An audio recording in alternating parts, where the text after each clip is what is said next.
नमस्कार मु श्री सुधांशु शेखर नायक भंडारी पोखरी विधानसभा क्षेत्र में भारतीय जनता पार्टी प्रार्थी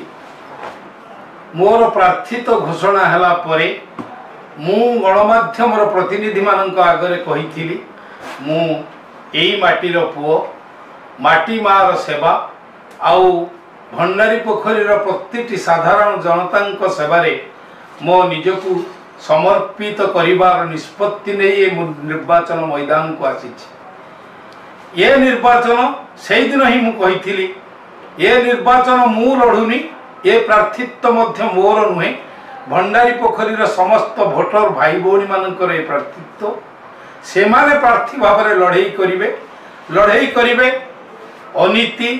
दुर्नीति अहंकार भ्रष्टाचार विरुद्ध रे भंडारी पोखरीवासी एथर लड़े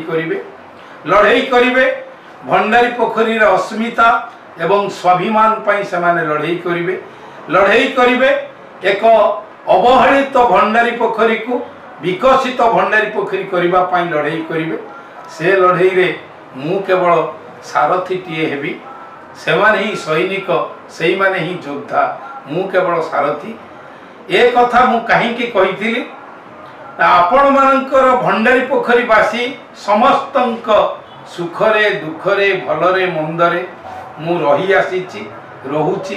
एवं आगामी दिन रही जदि आपण मानक आशीर्वाद को नहीं मु निर्वाचन रे विजयी लाभ हुए यशस्वी हुए ताहले एक कथा मु दृढ़ प्रतिश्रुति दे देउछि जे भंडारी पोखरी निर्वाचन मंडली बेकार युवक युवती मानक पाई निश्चित भाव में धमनगर छकटारे प्रस्तावित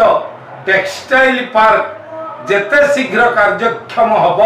एवं सेथिरे आम भंडारी पोखरी निर्वाचन मंडली बेकार युवक युवती माने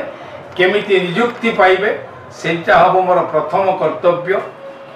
बन्या समय रे कंटी घाई रे अनुन्नत एम्बैक्टमेंट पाई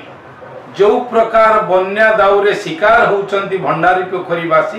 तार स्थायी प्रतिकार प्रति जत्नवान हेबी एवं विशेष करी स्वास्थ्य सेवा क्षेत्र रे ये निर्वाचन मंडली संपूर्ण भाव में एक अवहेलित निर्वाचन मंडली जदिओ छोट बड़ डाक्तरखाना दी तीन अच्छी मात्र से कोठी डाक्तर नांती स्टाफ नांती आदो लोक माने स्वास्थ्य सेवा पाई पारु नांती। प्रथमे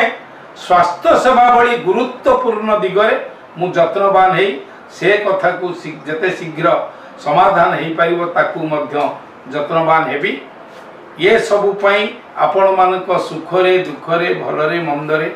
आपण मानक पाखरे भाईटीए भली छिड़ा हवा प्रतिश्रुति दउछि। तेणु मो चिन्ह